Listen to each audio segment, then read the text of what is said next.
Hello, good morning student. आज हम लोग एक नया सा टॉपिक स्टार्ट कर रहे हैं जो कि कार्डियोवास्कुलर से रिलेटेड है, हार्ट से रिलेटेड है। आज हम लोग देख रहे हैं एक नया टॉपिक जिसका नाम है हाइपरटेंशन। बेसिकली हाइपरटेंशन आज हम लोग पढ़ेंगे। हाइपरटेंशन क्या होता है, इंट्रोडक्शन देखेंगे उसका, और टाइप्स देखेंगे। दो ही चीज़ आज हम लोग देखेंगे इसका। हाइपरटेंशन कहते किसको हैं, इंट्रोडक्शन और डेफिनेशन आज हाइपरटेंशन के हम लोग देख रहे हैं। चलिए आज स्टार्ट करते हैं। हाइपरटेंशन हाइपरटेंशन मीन्स होता है high blood pressure. Hypertension means क्या होता है, हाई ब्लड प्रेशर होता है। तो हाई ब्लड प्रेशर के बारे में आज हम लोग देख रहे हैं। हाइपरटेंशन और high blood pressure is a condition in which a blood pressure in the artery is chronically elevated. मतलब क्या होता है, इसका मतलब क्या है, इस लाइन का मतलब हम लोग देख रहे हैं। हाइपरटेंशन और हाई ब्लड प्रेशर, हाइपरटेंशन का ही अदर नाम हाई ब्लड प्रेशर है। यह एक कंडीशन है, यह एक समस्या है।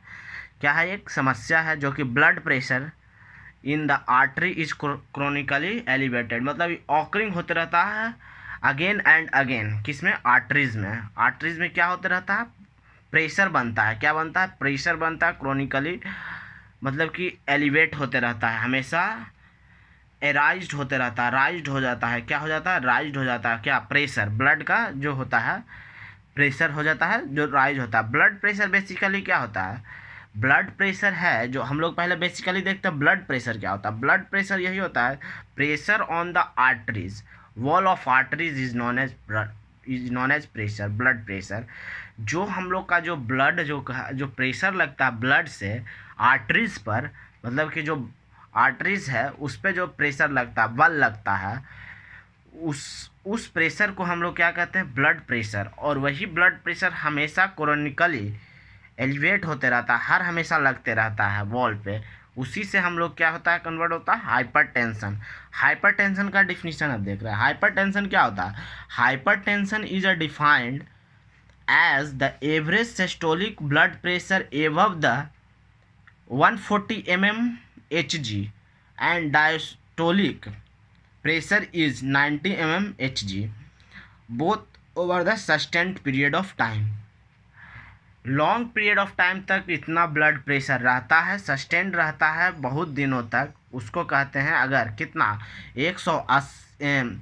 140 से एबव और 190 से एबव रहे तो हम इसको क्या कह सकते हैं, हाई ब्लड प्रेशर में कह सकते हैं। ऐसे हम लोग का नॉर्मल क्या होता है, बीपी 120/80, 120/80 कह सकते हैं normal blood pressure. Normal blood pressure क्या होता है, 120/80। और नॉर्मल क्या होता है, 120/80 होते हैं। और इस हाइपरटेंशन में क्या होता है, average blood pressure systolic. Systolic means क्या होता है, रिलैक्सेशन, कंस्ट्रैक्शन। क्या होता है systolic means, construction of heart beat. Contract जिस समय करता है उसी को कहते हैं सिस्टोलिक प्रेशर। और डायस्टोलिक मीन्स क्या होता है, रिलैक्सेशन। क्या होता है, वहाँ पे रिलैक्स होता है। डायस्टोलिक मीन्स रिलीज और रिलैक्स, रिलैक्स होता है। क्या होता है, रिलीज और रिलैक्सेस होता है। क्या होता है, रिलैक्स होता है उसमें हम लोग का ब्लड। जब वहाँ पे सिस्टोलिक मीन्स कॉन्ट्रैक्ट होता है, हार्ट कंस्ट्रैक्ट करता है, उस समय को कहते हैं सिस्टोलिक। और रिलैक्स का जो होता है तो उसको कहते हैं क्या, डायस्टोलिक कहते हैं। और हाइपरटेंशन हम लोग किसको कह रहे हैं, एबव द 140 से mmHg से ज़्यादा ब्लड प्रेशर है हाँ सिस्टोलिक में, और डायस्टोलिक में 90 से ज़्यादा रहेगा तो हम लोग क्या कहेंगे, हाइपरटेंशन कहेंगे। और इसको क्या कहते हैं हम लोग, it is also called the silent killer. इसको हम लोग क्या कहते हैं, साइलेंट किलर। ये धीरे धीरे हम लोग को बॉडी को इफेक्ट करता है। ये क्या करता है, धीरे धीरे हम लोग को बॉडी को ब्लड प्रेशर अफेक्ट करता है, बाद में दिखता है। Usually does not have any symptom, मतलब कि जो शुरू में रहता है तो कुछ हम लोग को इसका सिम्टम नहीं दिखता। When the blood pressure is too high, जब ज़्यादा पूरा हाई हो जाते हैं तब हम लोग का ये दिखने लगता है। क्या दिखने लगता है, साइन एंड सिम्टम। अब देखिए वेसल है, ये ब्लड वेसल है, ब्लड वेसल है जो नॉर्मली हम लोग का, जब नॉर्मल ब्लड रहेगा प्रेशर तो ये बहुत जो वेसल रहेगा वो ज़्यादा कॉन्ट्रैक्ट नहीं रहेगा। जब शुरुआती तौर में रहेगा प्री हाइपरटेंशन तो थोड़ा रहेगा, अगर हाइपरटेंशन कंडीशन आ जाएगा तो पूरा नैरो हो जाएगा। क्या हो जाएगा? नैरो हो जाएगा। उसी को क्या कहते हैं? हाइपरटेंशन कहते हैं। हाइपरटेंशन कहते हैं। जैसे कि जो ब्लड प्रेशर है, जो ब्लड वेसल है, जो जब नॉर्मली ब्लड फ्लो होगा, जब नॉर्मल ब्लड फ्लो होगा तो उसको क्या कहेंगे? नॉर्मली है। और प्री हाइपरटेंशन थोड़ा सा वहाँ पे क्या डिपोजिशन होने लगेगा, क्या का फैट का डिपोजिशन होने लगेगा, उसको क्या कहेंगे? Pre hypertension. और अगर ज़्यादा हो गया, वो शुरुआती तौर में रहेगा तो प्री हाइपरटेंशन, और पूरा जब नैरो हो जाएगा, ज़्यादा नैरो हो जाएगा तो क्या हाइपरटेंशन का कंडीशन ले लेगा। अब देखते हैं according to American Heart Association, जो अमेरिकन हार्ट एसोसिएशन थे उनके according has recommended the guidelines to define the normal and high blood pressure. जो नॉर्मल और हाई ब्लड प्रेशर थे वो अमेरिकन एक एसोसिएशन है, उसके थ्रू क्या गाइडलाइंस दिया गया था। मतलब कि जो नॉर्मल बीपी रहेगा 120 से कम रहेगा, और 120 और 120 से कम रहेगा। प्री हाइपरटेंशन जो शुरुआती तौर में रहेगा 120 से 139 के बीच में रहेगा। कौन? सिस्टोलिक। और डायस्टोलिक क्या रहेगा? 80 से 89 तक में रहेगा। हाई ब्लड प्रेशर जो रहेगा 140 से 159 तक रहेगा, क्या? सिस्टोलिक। और डायस्टोलिक क्या रहेगा? 90 से 99 तक। और जब पूरा हाई ब्लड प्रेशर रहेगा, स्टेज 2 में आ जाएगा तो 160 से हाइयर रहेगा और हाइयर देन 100 रहेगा। ये किसका था? ये सिर्फ डेटा है। किसका डेटा था? अमेरिकन हार्ट एसोसिएशन का। ये क्या है? डेटा है। हम लोग ये डेटा देख रहे थे, जो कि एक डिफाइंड डेटा है जो कि अमेरिकन हार्ट एसोसिएशन ने दिए थे। बस अब दो टाइप का हाइपरटेंशन देख रहे हैं, प्राइमरी हाइपरटेंशन और सेकेंडरी हाइपरटेंशन। प्राइमरी हाइपरटेंशन और सेकेंडरी हाइपरटेंशन, अब दोनों के बारे में डिफाइन करेंगे। क्या होता है प्राइमरी हाइपरटेंशन और क्या होता है सेकेंडरी हाइपरटेंशन। चलिए देखते हैं कि प्राइमरी हाइपरटेंशन क्या होता है। Primary hypertension or essential hypertension. Primary hypertension और essential hypertension is the most common form of the hypertension which occur almost 90% of the cases। जो प्राइमरी हाइपरटेंशन हो वो जो 90% जो है वो केसेस में पाया जाता है। क्या? प्राइमरी जो शुरुआती तौर का जो हाइपरटेंशन है, फर्स्ट स्टेज ऑफ हाइपरटेंशन है, वो 90% पीपुल में जो है जो कि पाया जाएंगे, लक्षण दिखेगा। वो कॉमन है सभी में, 90% केसेस में वो हाइपरटेंशन दिखेंगे। और these causes of essential hypertension is unknown, इसका कोई पता नहीं है। however the medical studies and the research have identified the some factor of the causes of hypertension। शुरुआती तौर जो एसेंशियल हाइपरटेंशन था उसका अननोन काउज है, कोई काउज नहीं है।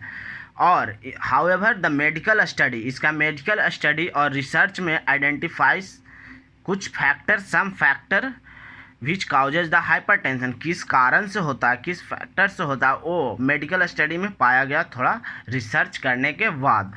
अब पहला है क्या? सच एज एक फैक्टर भी है प्राइमरी हाइपरटेंशन। दूसरा अनहेल्दी डाइटरी हैबिट्स, जो हम लोग अनहेल्दी डाइट लेते हैं, जो हेल्दी डाइट ना लेते हैं वो अनहेल्दी डाइट लेते हैं, उसमें भी ये प्राइमरी हाइपरटेंशन दिखेगा। इंक्रीज सॉल्ट इनटेक, ज़्यादा नमक का जो इनटेक ज़्यादा करते हैं, लेते हैं, उनमें ये प्राइमरी हाइपरटेंशन दिखेगा। टेंशन जो ज़्यादा लेते हैं उनमें हाइपरटेंशन, तनाव जिसमें होता है उसमें रहता है। इनसफिशिएंट रेस्ट, जो पूरा अच्छी तरह से नींद नहीं लेते हैं और अच्छी तरह से रेस्ट नहीं करते हैं, उनमें ये दिखेगा primary hypertension. Lack of exercise, जो कोई एक्सरसाइज नहीं करते हैं उनमें भी ये प्राइमरी हाइपरटेंशन दिखेगी। स्मोकिंग के समय और ओबेसिटी के समय, स्मोकिंग जो करते हैं उनमें भी हाइपरटेंशन, और जो जिनका मोटापा है, जो मोटे हैं, उनमें भी ये प्राइमरी हाइपरटेंशन दिखेंगे। अब हम लोग आते हैं सेकेंडरी हाइपरटेंशन। सेकेंडरी हाइपरटेंशन क्या है? Secondary hypertension, some people have a high blood pressure caused by underlying condition. कुछ कंडीशन के कारण वो है जो कि सेकेंडरी हाइपरटेंशन बढ़ते जाता है, जैसे कि डायबिटीज़ पेशेंट है और कुछ उनके बीमारी है पहले से, ज़्यादा टेंशन लेते हैं, उनमें सेकेंडरी हाइपरटेंशन कन्वर्ट होते जाते हैं और वो काउज्ड हो जाते हैं।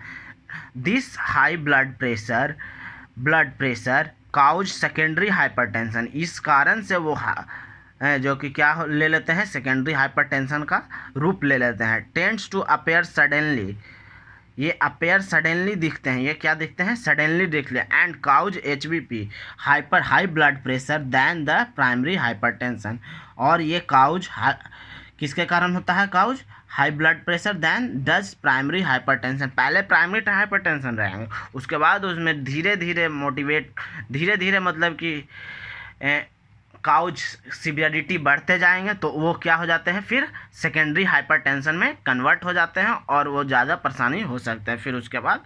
और वो बेसिकली वो प्राइमरी हाइपरटेंशन में अगर प्रॉपरली होने लगे सब चीज़ उसका मेंटेन करने लगे, जो नहीं करना चाहे, हेल्दी डाइट लेना चाहे, वो सब लेने लगे तो वो कंट्रोल वे में रहेगा। अगर सेकेंडरी हाइपरटेंशन होते हैं तो वो सडनली दिखते हैं, सडनली कभी चक्कर आके गिर गए, वो सेकेंडरी हाइपरटेंशन में आ सकते हैं। Thank you for watching AV channel. और अगर अब हम लोग नेक्स्ट क्लास में देखेंगे कि इसका साइन एंड सिम्टम क्या है, क्लिनिकल मैनिफेस्टेशन और साइन एंड सिम्टम, उसके बाद पैथोफिजियोलॉजी देखेंगे, उसके बाद फिर डायग्नोसिस देखेंगे, उसके बाद फिर नर्सिंग मैनेजमेंट देखेंगे। इसका नर्सिंग मैनेजमेंट भी बहुत नर्सिंग मैनेजमेंट पे भी डिपेंड करता है, कंट्रोल कर सकते हैं हम लोग हाइपरटेंशन को। और ट्रीटमेंट भी देखेंगे कि कौन सा मेडिसिन इसमें लेते हैं, क्या है इसका ट्रीटमेंट, सर्जिकल ट्रीटमेंट क्या है, और